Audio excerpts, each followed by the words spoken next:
Welcome to Sentient Philosophia's Distinguished Lecture Series. This morning it is indeed an honor to have Dr. John C. Sanford address the NIH community. Dr. Sanford is a retired professor at Cornell University. He received his MS and PhD from the University of Wisconsin in the field of plant genetics. As a Cornell University professor, he conducted genetic research for over 40 years, resulting in more than 100 scientific publications and several dozen patents. He is presently president of Feed My Sheep Foundation, which focuses on supporting science and technology research initiatives in the area of life sciences. Dr. Sanford's most significant scientific contributions have been the bialistic process, colloquially known as the gene gun, of which a prototype is now part of the collection of the Smithsonian National Museum of American History, and of which principles have enabled agriculture to grow crops and feed billions in the Third World. He is co-inventor of the pathogen-derived resistance process and co-inventor of the genetic vaccination process. He is the formulator and author of the treatise Genetic Entropy and the developer of Mendel's Accountant, a comprehensive numerical simulation of the mutation selection process. Dr. Sanford was the lead organizer, editor of the Cornell Symposium and its subsequently published proceedings entitled Biological Information, New Perspectives. And most recently, he is co-author of Contested Bones, a review of paleoanthropology and its current status. Let us welcome Dr. Sanford this morning as he presents an address entitled Net Genetic Loss in Humans, in Bacteria, and in Virus. Dr. Sanford, would you please accept the podium?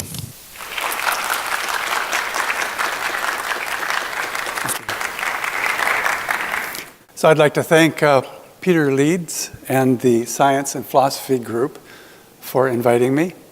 And I'd like to just say that NIH I hold in the highest possible esteem. And so it's a great privilege for me to share with you my research that I've been doing for about the last 2 decades. And that research represents the second half of my career. The first half of my career involved crop improvement and genetic engineering technologies. And for the last 18 years, I've been studying what I would call genetic theory. And so I've shortened my title. I was a little too ambitious in what I wanted to cover in a single talk. And so the title is Human Genetic Degeneration, ?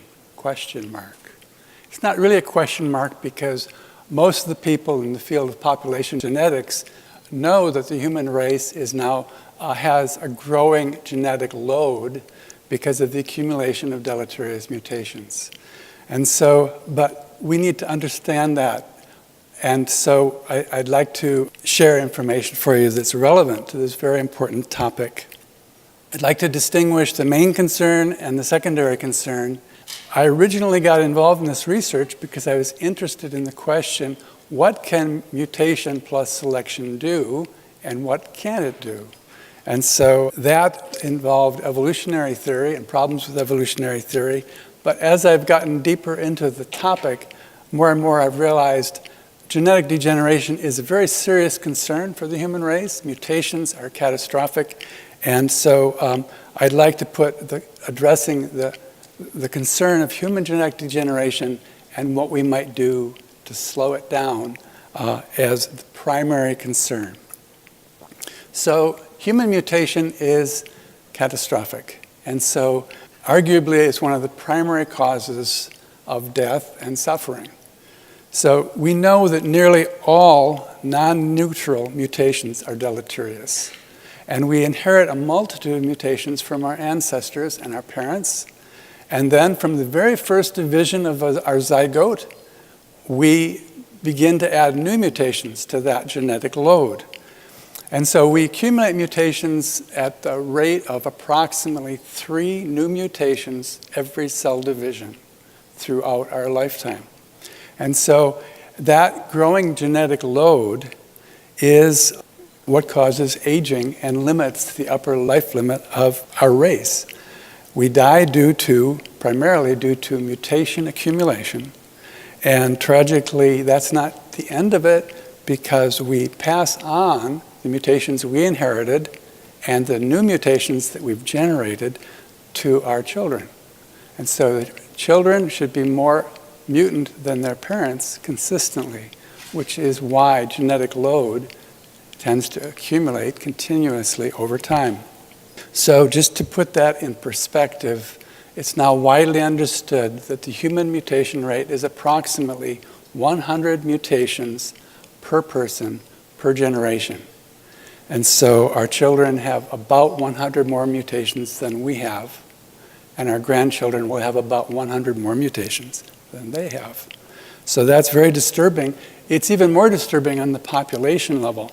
If there are 100 mutations per person and there's 7 billion people on the planet, then there are 700 billion new mutations entering the human population in this generation.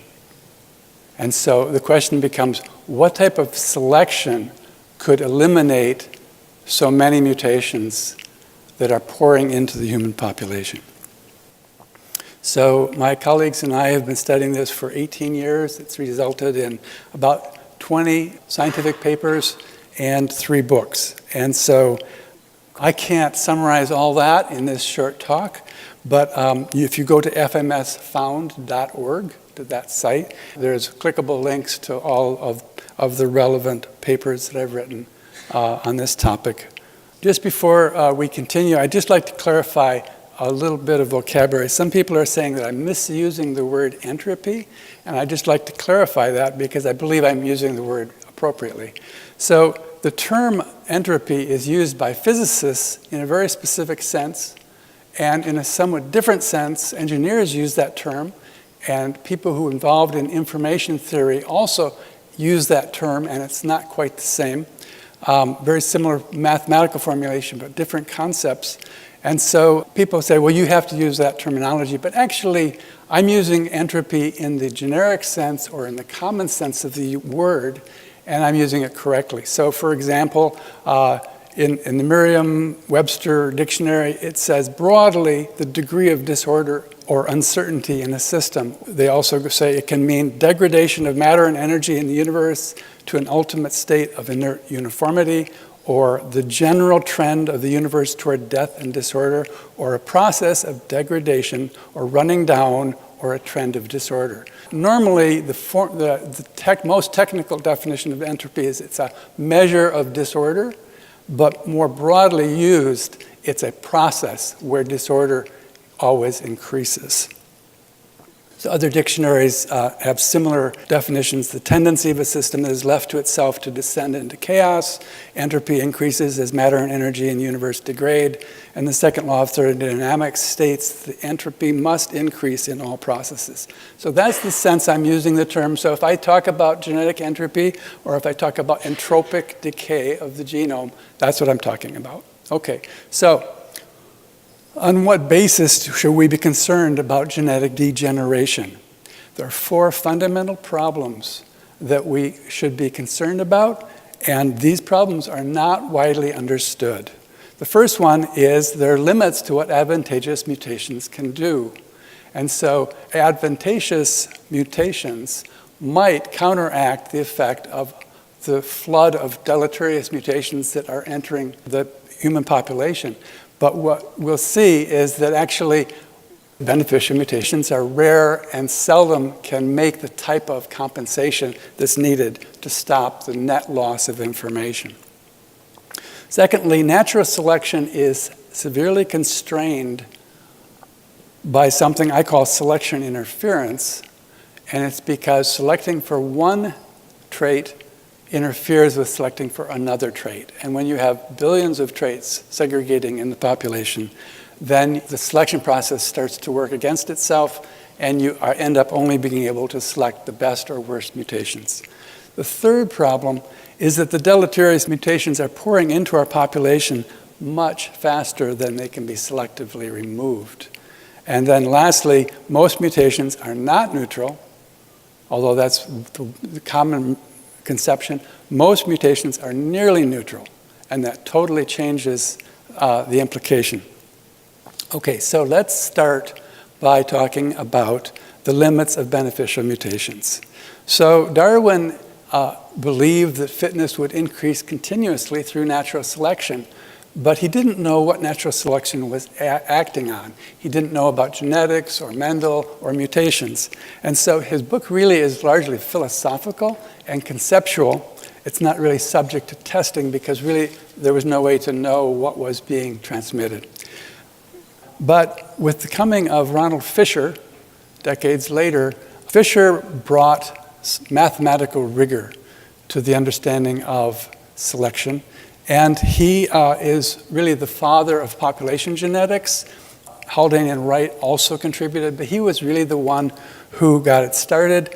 And it started with his book, Genetical Theory of Natural Selection. And his thesis, he proves in his book that what he calls the fundamental theorem of natural selection. And the essence of what he proved claimed that fitness would always increase universally and automatically. Most biologists know that's not true, but it's been held up as a mathematical proof that that things are going better, not worse, and that's like a mathematical certainty. He stated it very strongly. He said this is like a natural law. And actually the law he likened it to was entropy, or the second law of thermodynamics. This famous person and his famous theorem, probably the most famous theorem in biology, was accepted uncritically for about 90 years. And so last year, a mathematician and I critically assessed his formulation and found that there had major problems with it. It wasn't complete, and it had one of the most foundational premises for his mathematics was the assumption that mutations had a net neutral effect. And so we now know that's clearly wrong, so it requires a reformulation of his theorem. We have to include mutations in the equation, and that's what we published on in Mathematical Biology last year. So here's how he envisioned mutations to be arising with their mutational effect ranging from very bad to very good, with neutrals being centered. So that he pictured a balance of good and bad mutations so that he could just ignore the impact of mutations because they had a net neutral effect. The problem is we now know beyond any doubt that beneficial mutations are very rare and that non-neutral mutations are consistently deleterious, as you'd expect from typographical changes in a text. So here's a very strong quote, which I think is right on, by Kitely and Lynch. They say, the vast majority of mutations are deleterious, and this is one of the most well-established principles of evolutionary genetics, supported by both molecular and quantitative genetic data. And so that's a very strong statement. It's one of the most well-established principles. And I show two other papers that have similar conclusions. The first one has a subtitle, Whether Beneficial Mutations. And in that paper, the author argues that beneficials are so rare, we can't measure how rare they are. Garish and Linsky actually look at biological data. They have the long-term evolutionary experiment with bacteria, and they actually monitored the sequence changes over time in bacterial populations and found that the beneficial mutations were indeed exceedingly rare. They estimated 1 in a million mutations as beneficial. So that just puts it in perspective. So Fisher's formula, I'm not a mathematician, and I'm not going to talk much about math, but basically Fisher's formula was very simple. He said that the increase in fitness over time was due to only one thing, and that was the amount of genetic variability in the population. And so he doesn't have a factor of mutations because, as we said, he looked at mutations cancel each other out, and so the mutational effects don't matter. So since we know that's wrong, Bassner's formula, my collaborator's formula, says that fitness over change depends upon the pre-existing variation in the population plus the effect of mutations, and the net effect of the mutations is always very skewed toward a deleterious effect. So basically, variation in the population allows you to do selection. That tends to increase fitness. The mutations that pour into the population are overwhelmingly deleterious. They tend to decrease fitness. So fitness gain is not at all certain. In fact, when we actually plug in realistic biological parameters, increasing fitness is very, very problematic. And so basically our research has flipped his theorem. The Fisher theorem has gone from proving that fitness is always increasing to indicating that fitness is actually, it's very difficult. You need very extraordinary parameter settings to actually get a net gain in fitness. So I organized a symposium at Cornell a while back on the topic of biological information, new perspectives, and the proceedings are available. I have a synopsis for people who are interested. You don't want to read the whole proceedings, but the synopsis is useful. So see me afterwards if that interests you. But that symposium addressed the question, what is biological information? Secondly, where does it come from? How does it arise? And thirdly, can it be sustained, or is biological information inherently subject to entropic decay? And so one of the things we found and published in that proceedings was that most beneficial mutations are too subtle to be selected. They're invisible to natural selection. And so I'm going to take a few seconds to just explain this figure from the paper. These are fitness effects, and so total neutrality would be here. So here would be neutrals. Over here would be extremely beneficial things that would increase. Here would be where a single mutation can increase fitness by 10%. And so you have a continuum of fitness effects. One means that a given fitness effect is accumulating just as if there's no selection. And what we see is that the vast majority of beneficial mutations don't get selected until we get into the really high impact beneficials. And this is visually a little bit deceptive because this is a log scale. So the vast majority of mutations are too subtle to be selected, and only the best mutations get amplified. So not only are beneficials very rare, but they are overwhelmingly nearly neutral, unselectable.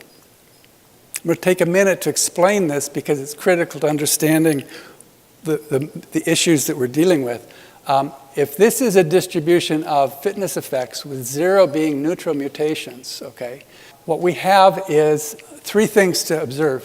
First of all, the mutations under this curve are vastly more abundant than the rare mutations that are to the right of 0.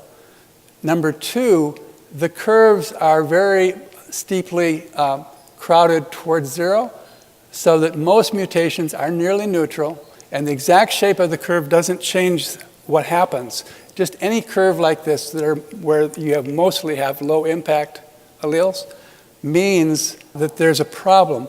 The third point is that there is a no selection zone where natural selection can't see those mutational effects. And so there's a significant zone. Exactly how wide it is depends upon numerous variables. But there is a no selection zone. So in this area, basically mutations accumulate as if there's no selection. There are things over here that can be selected away, but that depends on numerous variables. And there are very rare beneficials where you can get a really significant impact. And these can actually increase net fitness, but they are very isolated, and so there's a limit to what they can do. So we've done thousands of numerical simulations with different parameters. What we see is that using realistic parameters, we always see net loss of information, net loss of fitness. But we can get, if we have enough beneficials, and if there are enough high-impact beneficials, we can create a situation where our numerical scores within a simulation, due to just a few extremely beneficial mutations, can more than compensate for large numbers of low-impact deleterious mutations. You can go, okay, well, that's interesting, but that's just a few good mutations trying to balance out thousands of bad mutations. Is there a problem with that? The problem is this leads to increasing fitness only in a narrow artificial sense.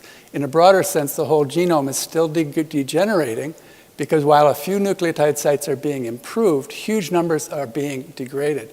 This type of trade-off is not sustainable as it results in a shrinking functional genome. Basically, you're throwing out lots of information from lots of nucleotide sites, and you're trying to replace all that information with a single desirable point mutation. So that's something that we've been researching in depth. Realistically, there are a few extremely beneficial mutations. Mostly they're reductive. For example, sickle cell anemia is an example of a beneficial mutation. It has a very significant impact, but it's actually reductive. That is, it's a broken gene, broken protein, broken cell, and it's, in the long run, not taking things forward. It's actually degrading. So one more point I'd like to make in terms of beneficial mutations is that when you're trying to increase information or compensate for loss of information, usually single point mutations acting here, there, and everywhere in the genome don't add up to the type of information that's being degraded.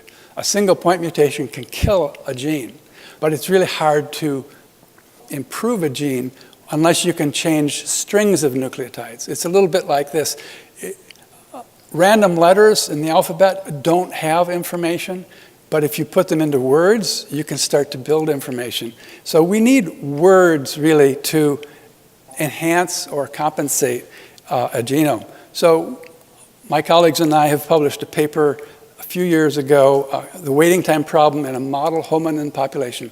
So taking into consideration a pre-human population with a population size of about 10,000, how long does it take to take 2 nucleotides in that genome and switch them to 2 other nucleotides at the same location?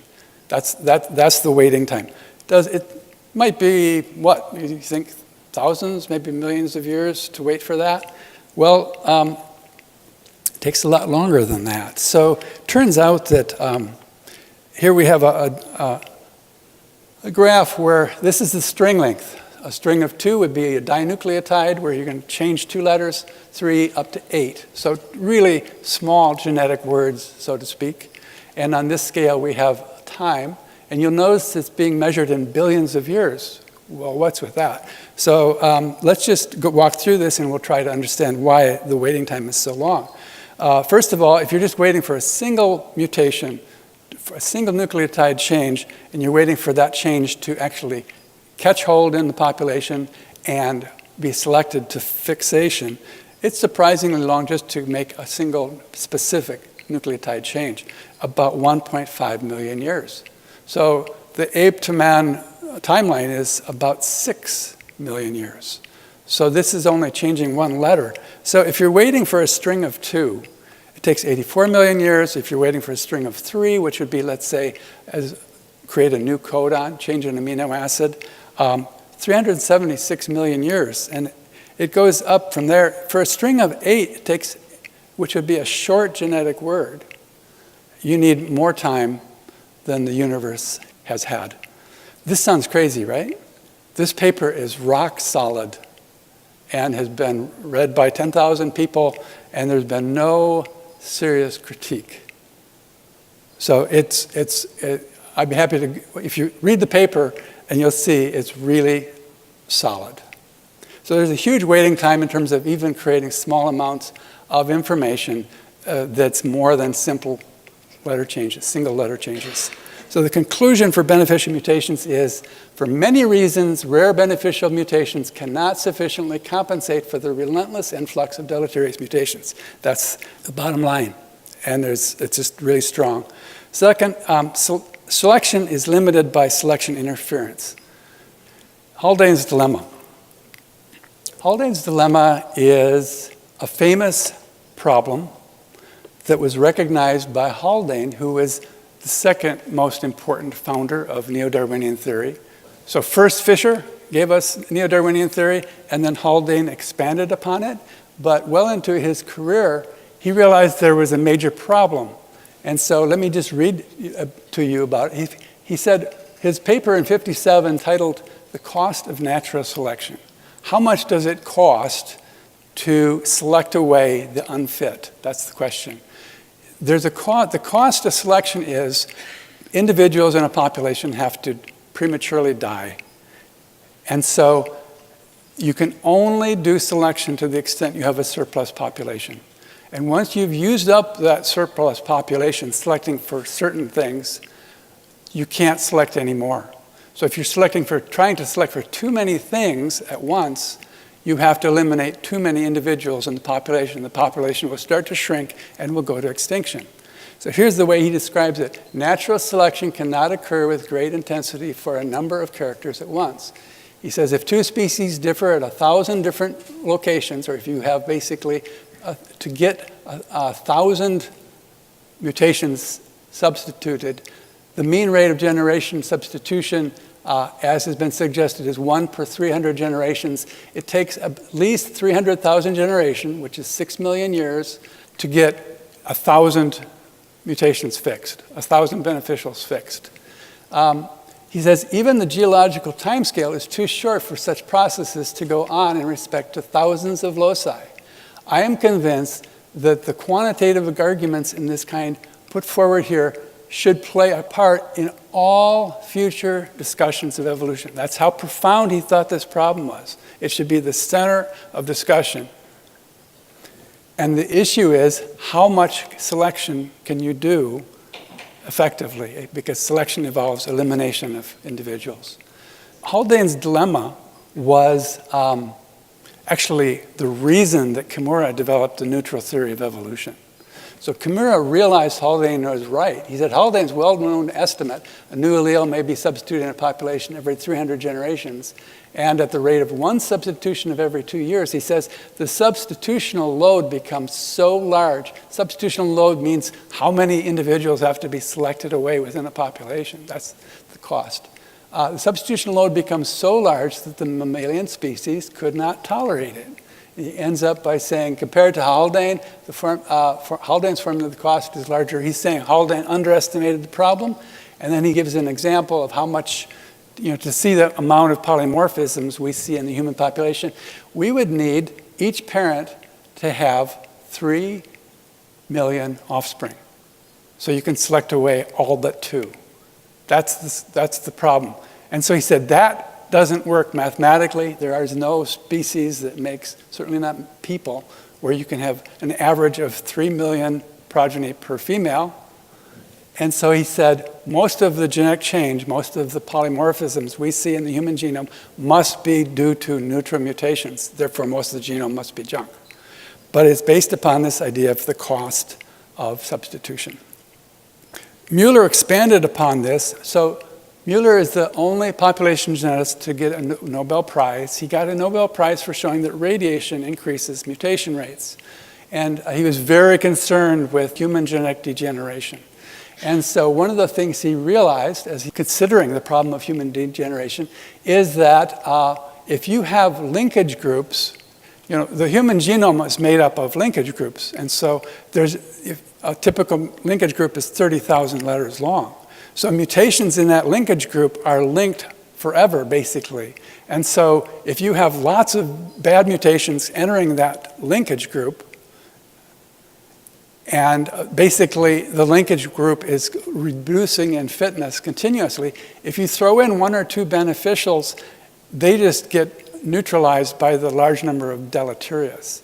So linkage is a killer. It means every linkage block needs to degenerate. And so he originally formulated it, this is a problem for asexual species, because you can't break apart the good and the bad genes. So you can't get selection to work. But it doesn't just apply to asexual species, it applies to every linkage block in the human genome. That problem is Muellers Ratchet, because the ratchet is that a linkage group can only get worse, it can never get better. Okay? So Lowe is a scientist who took that issue and analyzed it in terms of just human mitochondrial DNA. So an infinitesimally small part of the human genome. And he concluded that a surprisingly large range of biologically realistic parameter combinations should have led to the extinction of the evolutionary line leading to humans within 20 million years. Well, 20 million years is a long, we're not, most of us, too worried about how much we're going to degenerate in the next 20 million years. But the problem is he's only looking at a tiny, tiny fraction of the genome. So if you consider all the linkage blocks in the genome, not just this one, the problem becomes very significant even in the near term. The bottom line of this issue is that the near neutral box gets bigger, meaning the part of the genome that's unselectable gets broader depending upon different types of noise, like environmental noise and other issues. But the biggest interfering factor for selection is the other mutations. If you have too many mutations, good and bad, everything cancels out and you have a huge no selection zone. Conclusion in terms of this problem is that as mutations accumulate, selection interference gets worse and worse, and so selection efficiency progressively breaks down such that only the best and the worst mutations are selectable.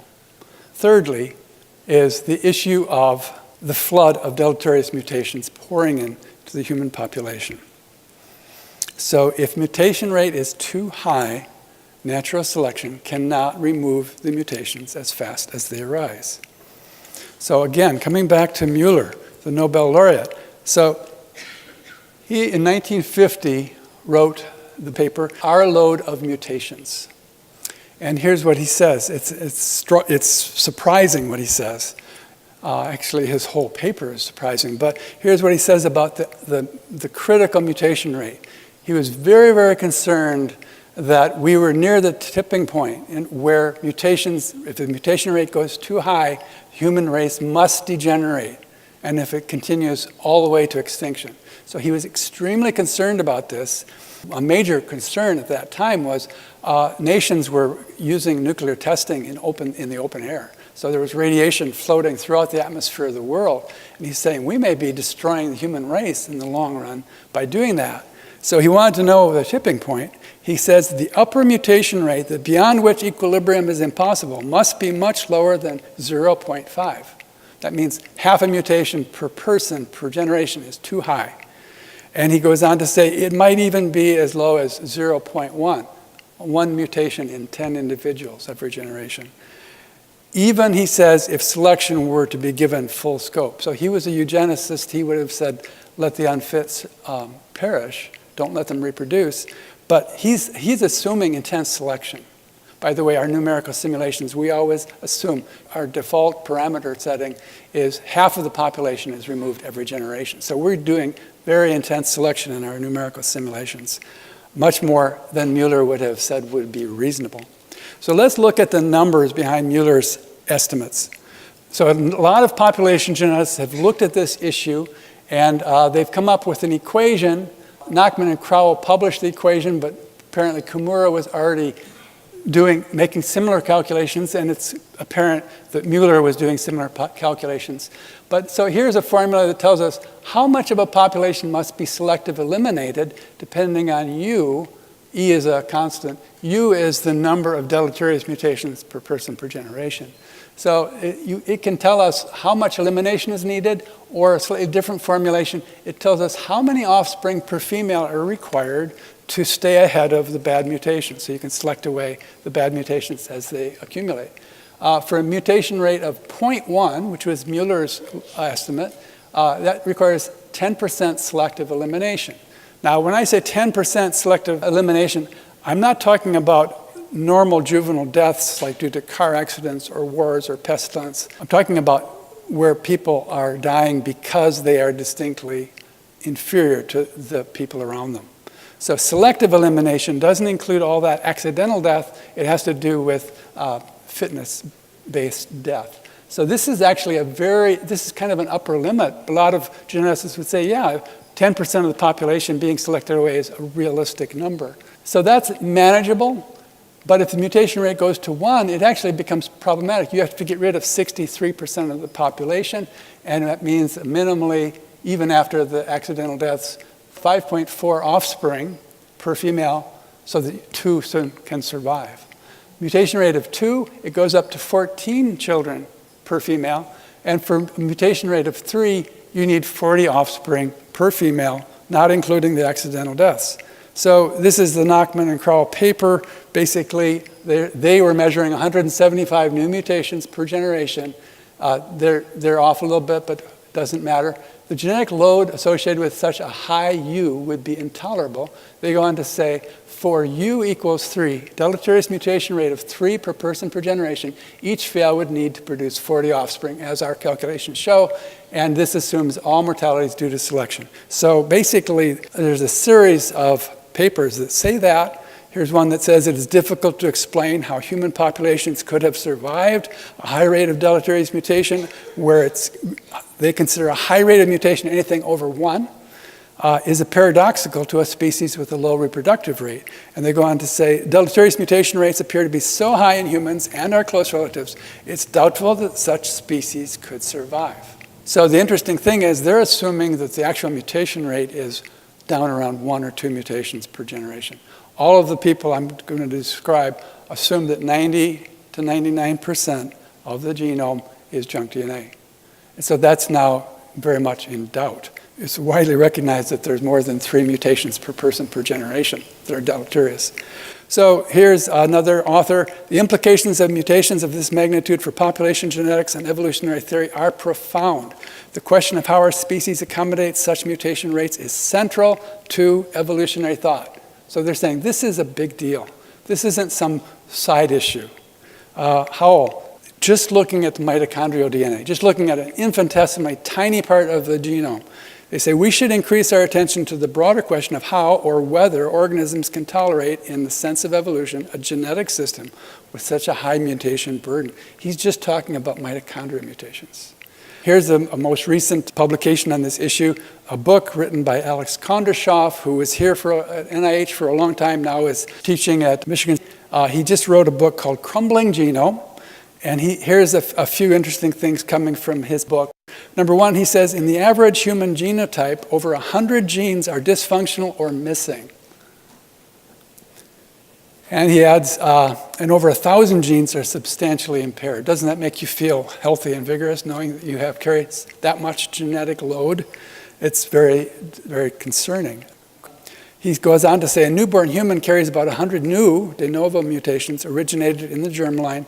And he says about 10% of those are substantially deleterious. That's a huge thing to say. To say that 10% of the genome is functional means that you need 10 mutations per person per generation, which goes way over the top in terms of what a population can sustain. So we used this formula earlier, and basically with 10 mutations per person per generation, you need 44,000 offspring per female. That's not exactly reasonable.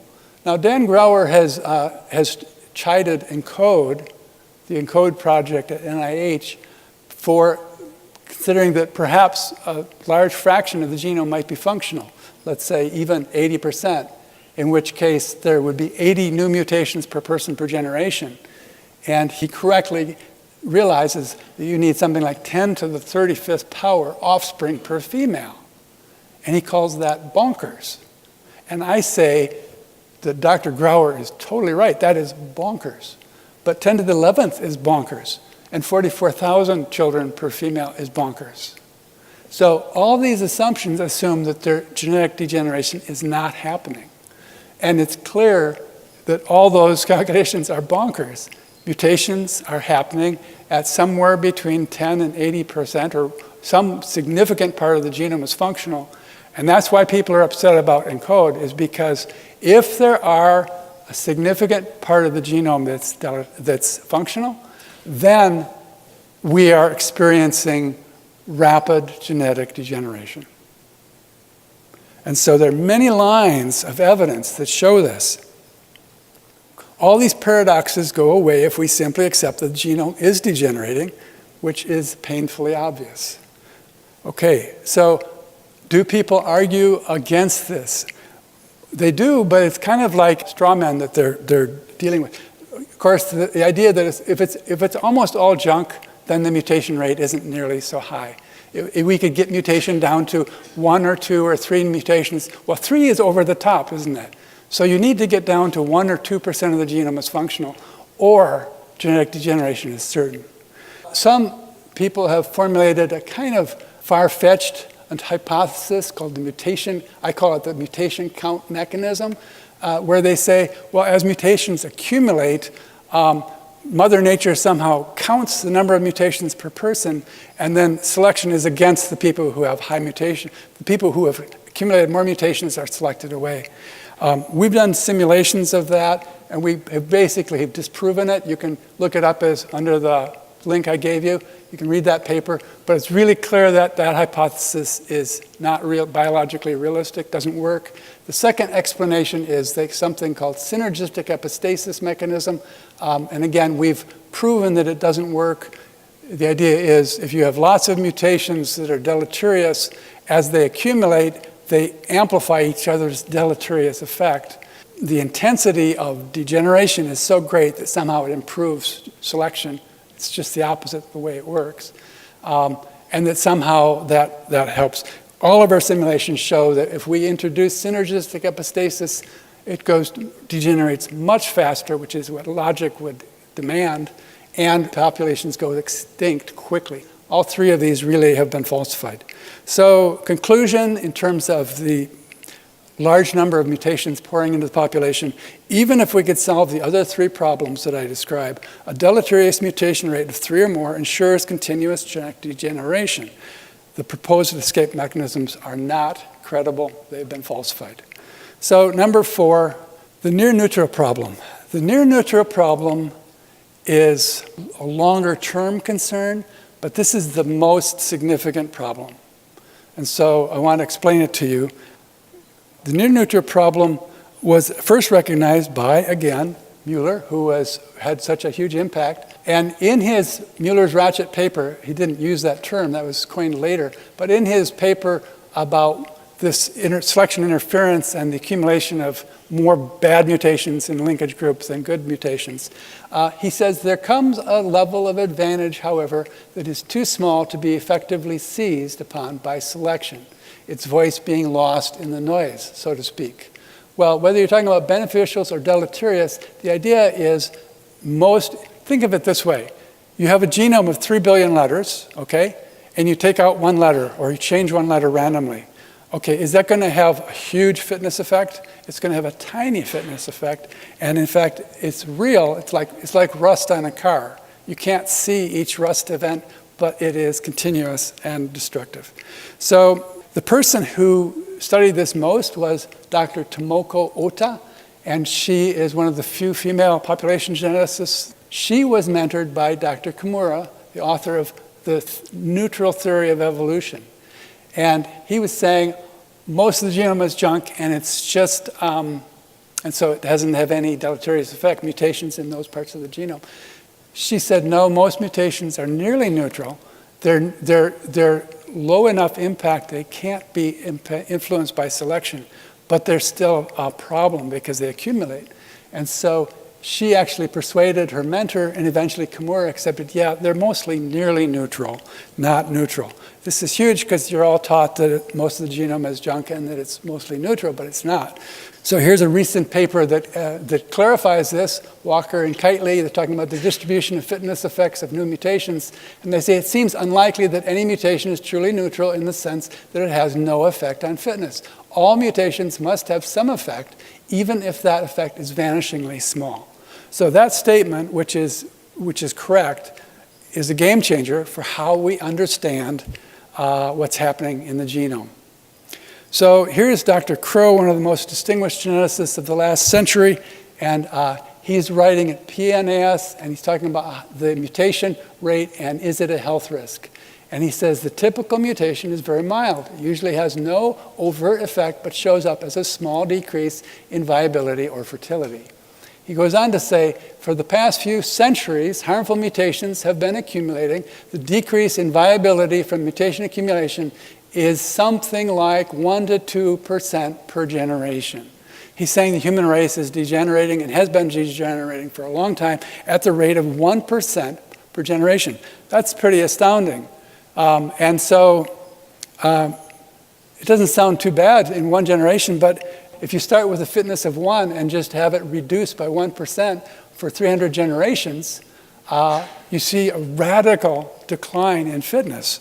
And that we see that in our simulations, and we see that in biological systems as well. When this very distinguished geneticist said we have a problem and that we're degenerating, anyone who cares about long-term human health and welfare should take note. Okay, so Kondrashov, who used to work here, he wrote a paper, and the subtitle is, Why Aren't We Dead 100 Times Over? Okay? And so he says, I interpret the results in terms of the whole genome and show, in agreement with Tachida, that VSDMs, very slight deleterious mutations, can cause too high a mutational load.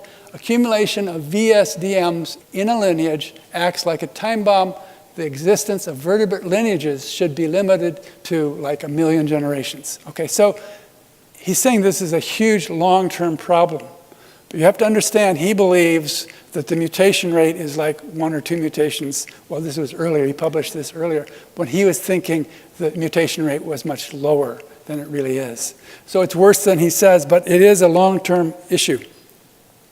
So Michael Lynch is one of the people who studied this in the greatest depth. And so I'd just like to quote a few of his papers. Here is a paper early on that he wrote. We find that the accumulation of new mildly deleterious mutations fundamentally alters the scaling of extinction time, causing the extinction of populations that would be deemed safe on the basis of demography alone. In his 2010 paper, more recent paper in PNAS, he says he predicts that in the next few centuries we will see 1 to 5% fitness decline per generation. So he's actually more pessimistic than Crowe. And so that's 5% would be disastrous. And he concludes we will see significant incapacitation at the morphological, physiological, and neurobiological levels. So he's very concerned. And again, 2016, he published most recently, in the United States, the incidence of the variety of afflictions, including autism, male infertility, asthma, immune system disorders, diabetes, already exhibit increases exceeding the expected rate. And he goes on to say the long-term consequence of such effects is an expected genetic degeneration in the baseline human condition.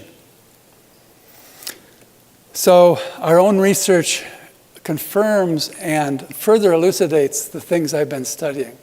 So this is one of the papers that we published, Can Purifying Natural Selection Preserve Biological Information, from the same symposium. And I just want to show you 3 very illuminating plots that Mendel's accountant, our numerical simulation, consistently reveal. The first one is mutation accumulation. So we have 5,000 generations here, and we have the mutation count per person over time. And if you have a mutation rate of 50, which is kind of halfway between 100 and none, 50% functionality in the human genome is not unreasonable in my point of view. Notice that it goes up like clockwork. The upward increase is always a straight line. In other words, it's very systematic. The accumulation is incredibly systematic. And so basically, the way this is structured is that if there was no selection, and we had 50 mutations per person per generation, this line would be straight, but it would end up right here. So during 5,000 generations, we eliminated less than 10% of the bad mutations. The rest of the mutations are accumulating as if there's no selection. That's a huge problem. By the way, there are beneficial mutations in that, but they don't show up because they're so far down. They're basically bouncing along right along the bottom of the line there. So beneficials happen, but there's no way they can counterbalance the deleterious. This is the deleterious mutation plot with a log scale. We're plotting how much of the mutations at these different levels of fitness effect accumulate. So the mutations over here are accumulating just as if there's no selection going on. Over here, we have perfect elimination. The high impact deleterious mutations are selected away very effectively. We have using codominance with this. But the low impact mutations, it's like rust on the car, they just continuously accumulate. There's a transition zone where things are accumulating but not as fast. At this point, right in the middle, where at 0.5, is what we call the selection threshold. Okay? So there is a selection threshold. The size of the near neutral box is large. And so lastly, if we look at the beneficials, again, we see that in using the same experiment, is that beneficials are pretty much not amplified until we get into the high impact. And they're there, but they don't even show up in our plots, in our mutation count plots. So we do end up seeing a Crowe type decline. In a 5,000 generation period, we see a radical decline in fitness. So that's the near neutral problem is a long-term process, but it's really interesting to know that, I don't think that this near-neutral problem is stoppable. It's unstoppable, basically. So it has implications. So in conclusion, even if the deleterious mutation rates were less than 1, the near-neutral problem should very gradually cause the human genome to rust out and degenerate. So final conclusions. Our research over the last almost 2 decades has validated and further elucidated all of the problems that were already well known within the field of population genetics. Just to review the 4 points in summary, beneficials cannot keep up with deleterious mutations. Selection interference profoundly limits selection efficiency. High mutation rates, anything above 2, should cause rapid degeneration, and near neutrals should be virtually unstoppable. That's the summation of the last 18 years of my research, and it's consistent with the history of population genetics, starting from the founders of neo-Darwinian theory. All the population geneticists who have carefully examined it have been troubled. How can we stop mutation accumulation? So what are the implications? There are humanitarian implications, there are evolutionary implications, there are philosophical implications. In terms of human welfare, are we seeing degeneration now? Alzheimer's and dementia we now consider normal, but as you just read from the past, it wasn't normal for people as they got old to lose their minds. It was normal for the old to be wise and a source of wise counsel. So I believe there is a pandemic for those diseases. Autism, it's clear the rates are going up. It's clear there's a genetic component to autism. I believe certain cancers are increasing. I believe autoimmune disorders are increasing, and that allergy problems, other immunological problems are increasing. Lynch was saying, maybe this is genetic degeneration.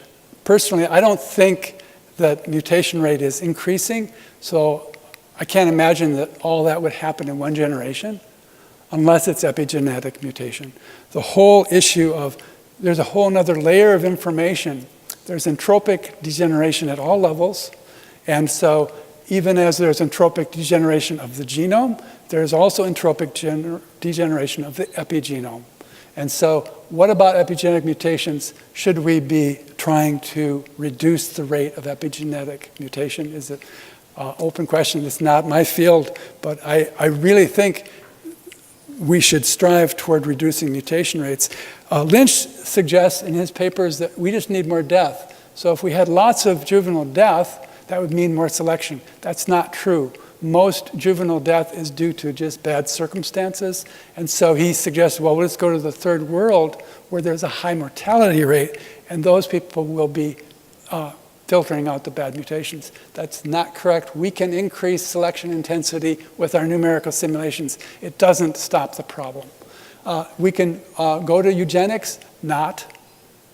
Eugenics won't solve it. There's many reasons why. Gene editing, well, you could fix 1 or 2 mutations that way in a few people, but it's not a solution for the human population. It can't be applied to millions of mutations. And same thing with zygotic selection. So Dr. Kondrashov talked about these 2 things as kind of a hopeful way to go. I don't think so, because it would be only for rich people. So basically, reducing mutation rate would help. And we should, I believe, do everything we can to reduce the genetic mutation rate and to reduce the epigenetic mutation rate. My host is the Science and Philosophy group. And it's all been science, and now I just feel I have license to share my personal perspective on this, even as Lynch and Kondrashov have expressed their point of view. My personal view is a Christian view, and we are dying people in a dying world. We all know we're dying people, and we're dying by genetic entropy.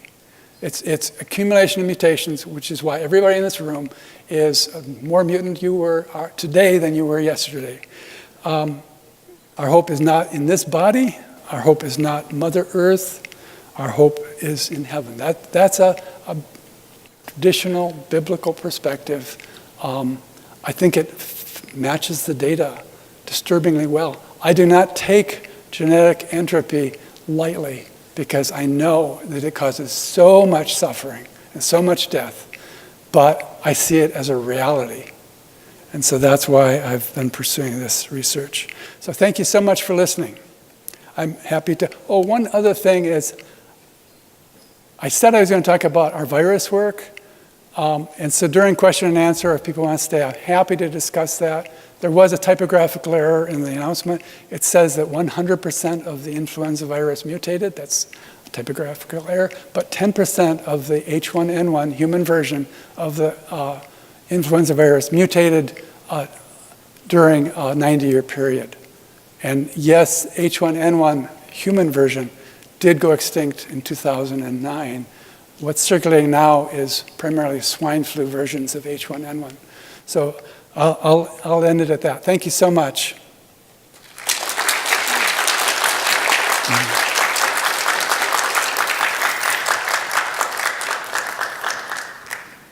Yes. Hello, Dr. Sanford. First of all, I just want to thank you for having your talk. I'm involved in a fairly significant group, and your work comes up quite often. My question is a bit of a two-parter. First, you stated that there was 700 billion new mutations per generation, correct? At a genome size of 3 billion, wouldn't we, for simplicity's sake, sticking with point mutations, have flipped every single mutation possible multiple times over? Yes. Yes, Okay. Basically every possible mutation that could happen in the genome has happened during our lifetime. Great. And then you stated that most mutations are in the non-selectin range. Wouldn't at some point you reach an equilibrium where the deleterious mutations flip and return to the previous state? So flipping of back mutations are really rare. So you'd have your weight, basically the new mutations are flooding in, back mutations are exceedingly rare events, and so it'd be just as if there was no back. There is back mutation, but it wouldn't stem the tide. Thank you. I wonder whether I got that right. You're arguing that the baby differs from both parents by 100 nucleotides. Yeah, 50 from each parent. What is actually the experimental evidence for that? We do next generation sequencing and everything, so one could test that today. Is there evidence for that?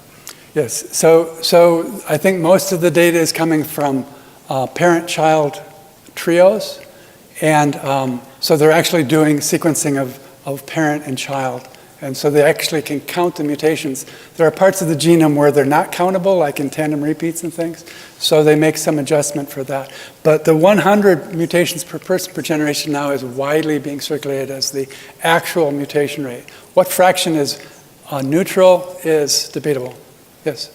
So have you ever considered a situation with some invertebrate species like horseshoe crabs that have been around for a long time into the geological record? How does a species like that continue to exist? It's really a great question. Kondrashov actually talks about that. He said these lineages should have a lifespan limit. And so one author I didn't include was Dr. Fred Hoyle, a famous physicist. He actually was so interested in this that he spent a few years of his life looking at the mathematics of evolution. And he concluded DNA is degrading, and he said any given piece of DNA has a limited shelf life, basically. And so he envisioned aliens coming and reseeding the planet periodically to make up for all the degenerated genome. So really, it's hard to imagine deep time lineages surviving unchanged like the horseshoe crab. It's really a conceptual hurdle. And it's, I think, should be acknowledged widely that how, if current, so one really interesting thing, jumping to the virus issue, is we watched the H1N1 virus go from a red-hot pandemic to a whimper to an extinction event in 90 years. There's a paper recently published that say that all RNA viruses of all different families appear to be evolutionarily young, meaning tens of thousands of years old. whereas you'd think that viruses would date back to millions or billions of years ago. And so it's really interesting. The time element is something I don't want to deal with. I just want to deal with the present. I'm wondering what your starting point is, because you're talking about genetic degeneration in humans. What is the point where you're starting from? Like, what's the point where, I'm just curious, because you have a continuity of humans coming from some ancestor that we wouldn't consider human. What is the point that you're starting from which So the starting point, that's a good question. Basically, if we start with a population with 0 mutations, there is a burn-in time where it has to reach equilibrium, where it takes time for enough genetic diversity to build up in a 0 population, a 0 mutation population. And so there is a time where it's unrealistic, the degeneration rate is unrealistically high. And so we acknowledge that. But we could start anywhere. So we could start, let's suppose that all of the human beings in the world disappeared except the people in this room. We could start and say, okay, the average fitness in this room is 1. And then we're going to monitor fitness, not as reproduction, because that's a circular argument. We monitor fitness by function, like IQ or physical strength or things like, or longevity. Those things are a better way to measure it. But it's a great question, and it is a part of the formulation. We do start with mutations with 0. We start our populations with 0, and so that's a factor. But we can restart a population once you've reached an equilibrium, a burn-in point, and we still see decline. Thank you for a fascinating talk. I was just wondering, the mutational load is, as you say, is very high, but there's a lot of redundancy in the function of the human genome, and I'm just wondering if anybody has looked at it from that perspective, that there are similar functions. So maybe a particular mutation may take out one key gene, but there are redundant systems that can actually take over that function. Yes, so that gets in a little bit into the philosophy element, because it looks to me, and a lot of people, like the genome is designed to be stabilized by things like diploidy, or things like gene family backups, or other types of redundancy. So redundancy does, in modern design, engineering design, we look at redundancy as a really good thing, and it is a good thing for our genome. And it's interesting because how do you evolve processes that only have long-term effects? Normally, selection can only act upon things are short. Beneficial mutations have normally a short-term vision of where they're going, so to speak. Yeah. It's also kind of a two-part question. The first thing is about formulations from Fisher, right, and the early on population geneticists. So those are incredibly useful and formal, but they're also extremely simplistic. They assume, as you're assuming still, like 100 years later, that fitness is just one-dimensional feature, and that the function of selection is to increase fitness, when it's probably this multidimensional feature, and that the function of selection would be to maintain the ability to adapt, and not increase fitness. That's just the construct that was used mathematically to formalize this. Right. And this will lead to the second part, which is the equation should be, as was mentioned, for other species, correct? So for bacteria, for instance, and this has been studied, so this could be looked at. If your predictions are right, this should be observed in bacterial populations. They should collapse after a little bit of measurable amount of time in the lab, because they go through a lot of generations, and you can measure more accurately the distribution of mutations and the number of generations, and even sequence everything and see the predictions. But that doesn't seem to happen. Okay, those are all really good points. Let's see if I can remember what they were. The first one was oftentimes it's not about gain in fitness, but adaptation. Right. I totally agree. Adaptive mutations are real. We can document them. They have value, but they don't necessarily increase net information. So I look at adaptation mutations mostly as fine-tuning systems. And so, in a sense, adaptations let a species remain the species because the species can accommodate changing environments. The second issue you brought up was multidimensional.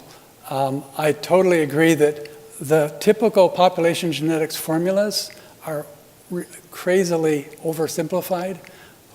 The reason we went to numerical simulation is we call our numerical simulations comprehensive because we try to consider all the variables, and rather than just like a lot of in the past, numerical simulations only simulate some part of evolutionary process, or like, let's say, the rate of drift or the rate of and they often have simplifying assumptions like truncation selection or no environmental variance, things like that. So to do good numerical simulations, you have to consider like 30 parameters, and they're all adjustable. But you can look at a wide range of possibilities, but you realize that you can't reduce this to a formula. And so I agree with that. Your last point was? Yeah, exactly that point. If you can't reduce it to a formula, you can't model realistic systems. And then when you look at systems like bacteria, where this is not happening, for instance. Okay. So I was talking about bacteria, which right. relates Okay, to so that the bacteria is also a good question. So I recently read a paper about reductive evolution in bacteria, and the long-term E. coli experiment also reflects this, is bacteria rapidly adapt to a new medium or a new environment. And that's really interesting. It's an adaptation. They're not gaining any new function. All those experiments usually actually involve reductive evolution. For example, all of the beneficial mutations in the long-term Lenski experiment were loss of function. Genes were deleted, genes were silenced, or genes were downregulated. So in one case, a promoter, which is normally regulated, became an unregulated promoter.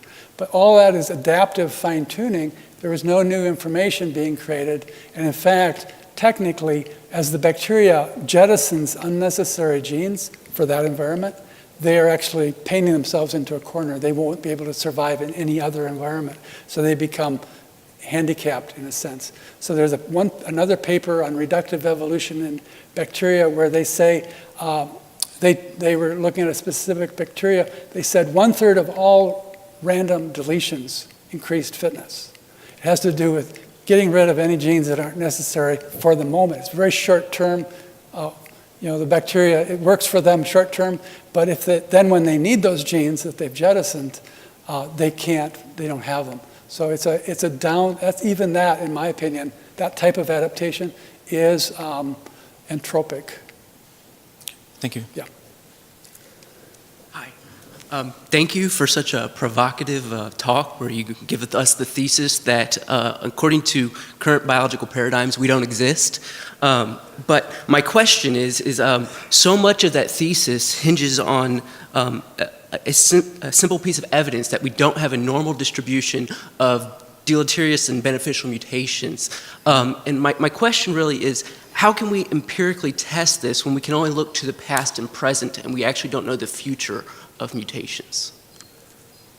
A number of geneticists have tried to quantitate the actual distribution of mutations. It's actually hard to quantify the near neutrals because they're so neutral that you can't see the effect. And so there is a certain amount of assumption there.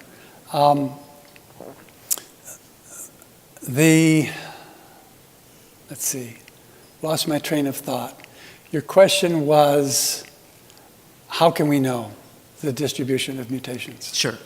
And so Lenski's experiment is really interesting because they were periodically sequencing the population as it changed, they could actually determine exactly, and they could determine when mutations arose. They could see which mutations were beneficial. Only a tiny fraction were beneficial, and they were all reductive. So that's a quantitative thing. Also, we did a research on the influenza virus. So Rob Carter and I, turns out that over the last 70 years or so, medical people have been freezing influenza samples. And then all those samples through history were sequenced. So we have this historical sequence, kind of like the Lenski situation, but with influenza. And what we see is that, well, actually, let me just show a slide here. This is our numerical simulation. Mutation goes up perfectly linearly, and fitness goes down with a fitness decline curve. And this is the influenza study that we did. Rob gathered sequence data going back to the 30s, and what he sees is a strict linear accumulation, just in the same way. So basically, it's clock-like. 10% of the H1N1 influenza virus mutated. And so this is genetic entropy at work, and it's supported by other people who have been following H1N1's virulence, and they show that the decline since again records were being kept, or actually since the 1918 influenza, is that the virulence declined in the same type of way that that we see in our simulations, to the point where in 2009, that human version of H1N1, there's still H1N1 circulating that's swine flu, but H1N1 went extinct in 2009. So that's clearly indicating that this is not neutral or adaptive. This is genetic entropy at work in a biological system where we can measure what's going on. There were mutations, by the way. There was some adaptation. There were some beneficial mutations happening, but it wasn't enough to stop extinction. And these two other curves were two other influenza outbreaks, and they similarly underwent entropic decay. They didn't go extinct yet, but they're clearly headed that way. So we do have some biological data. Okay. Well, thank you. It's true that it's largely theoretical, but there's now growing biological data. Thank you. Yeah.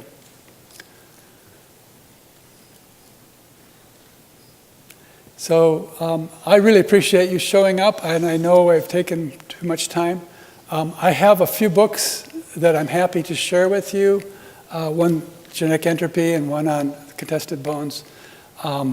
If you think you're going to read it, you're welcome to a copy. The BINP, Biological Information, New Perspectives, that proceedings is in the NIH library, and you can. But you don't want to read that proceedings. It would take you a few months. It's 25 really long papers, very technical, on all the different dimensions to biological information. But there's like a synopsis you can read in a few hours, which is freely available at BINP.org. It stands for Biological Information New Perspectives.org. And there you can download the synopsis for free. So if that interests you, that's available. But thank you so much for your patience.